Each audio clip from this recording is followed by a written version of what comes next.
What's up, everybody? You got James over here with Hamilton Bait and Tackle. Today's Tech Tip Tuesday is about using this to catch fish out of this.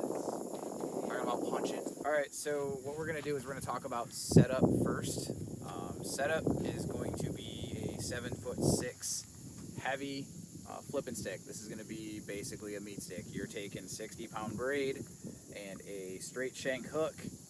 This is a VMC flipping hook, and you're taking I have a 2-ounce first contact tungsten weight on this. I know 2 ounces may seem like a lot, but these mats get packed in pretty tight, so you want to be able to flip it into the mat and not have to flip it way high into the air to get it through. So what you're basically going to do is come into a mat like this, and I'm going to start with the lightest weight that I can get through pretty effectively.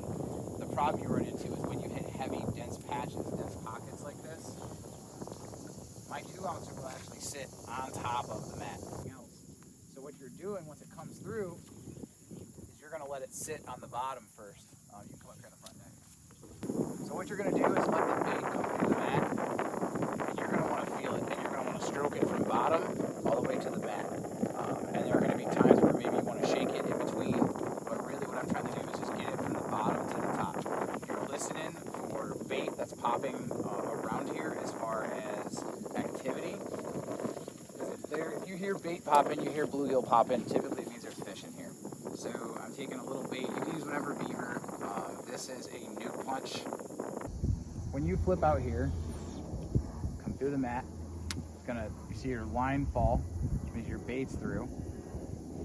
When you do get a bite, if it's mid-stroke, as soon as you pull it in there, it's got weight on it.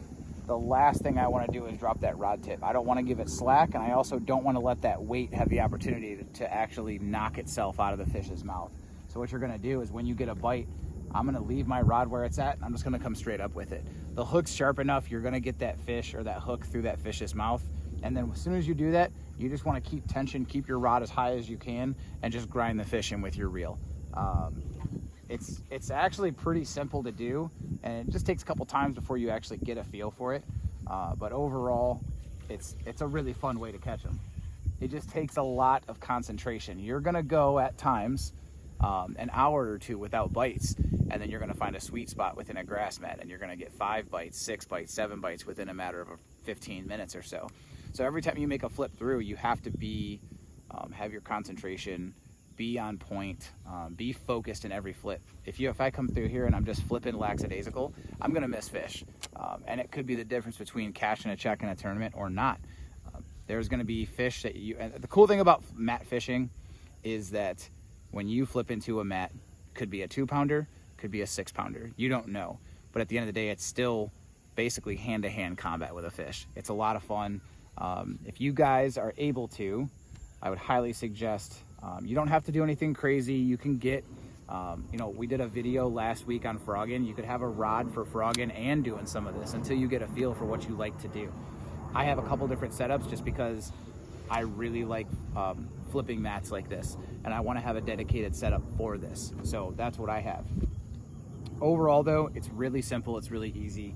It's a basic Palomar knot, a 2-ounce weight here. I'm gonna vary weight depending on where I'm at again, and a bobber stop. It's absolutely simple to put together. You can hop on Hamilton Bait and Tackle's website or visit the store, get your gear, and head out to an area like this. Again, I'm looking for just blown in grass. These are algae mats mixed with blown in grass, mixed with lily pads. You've got some rocks and some laydowns around here.